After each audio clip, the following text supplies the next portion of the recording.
The reality is, it's not about making school perfect, it's about making school feel safe.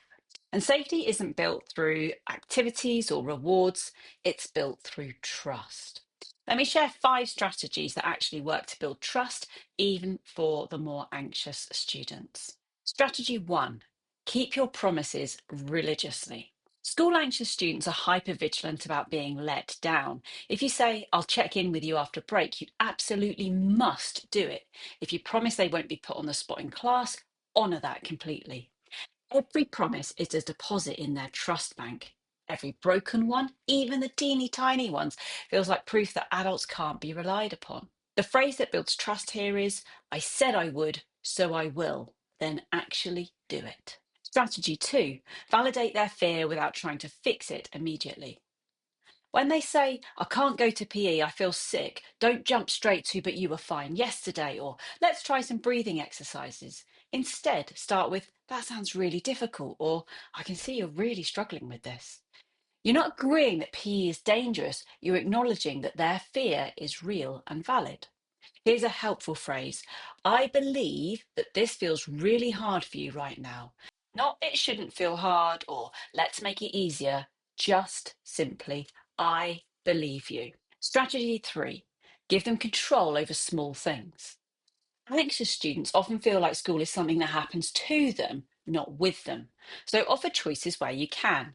Would you like to answer question 3 or 5? Should we work through this together, or would you prefer to try it on your own first? Do you want to sit by the window or the door today? These tiny choices can rebuild a bit of a sense of agency. Strategy 4, be boringly consistent. I know it sounds dull, but anxious students find comfort in predictability. Same greeting every morning, same check-in routine, same understanding response when they're struggling. They need to know exactly what version of you they're getting each day. Surprises, even good ones, can feel threatening when you're already on high alert. The phrase that works here is same time tomorrow.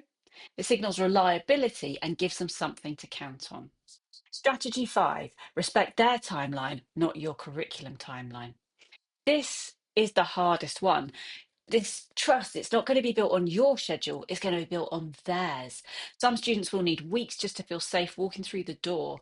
Others are going to need months before they feel like they can speak up in class.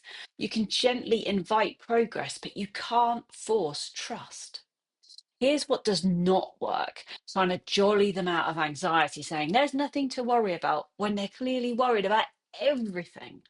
Pushing them to face their fears before they feel safe with you.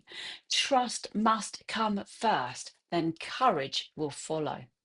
It's worth remembering that school anxious students are often incredibly perceptive. They can sense when adults are frustrated with them, when we're going through the motions, or when we're trying to fix them rather than understand them.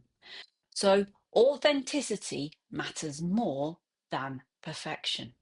Here's a practical example. Instead of saying, you need to try harder to come to lessons, try something like, I noticed you found it really hard to come to maths yesterday. What do you think might help it feel a little bit more manageable? In this, you're acknowledging their struggle and inviting them to be part of the solution with them, not to them. Remember, building trust is slow work, but it's the foundation for everything else to be built on. Without trust, all your best teaching strategies, your engaging lessons, all your support plans, none of it can really take root. The key takeaway? Trust is not built through grand gestures. It's built through small, consistent actions that prove that you are safe to be vulnerable with. Try this. Pick one school anxious student and focus solely on keeping every single promise that you make to them, no matter how small. Notice how this shifts your relationship. What trust building moments have surprised you? I'd love to have you share your experiences in the comments. They can help other people too.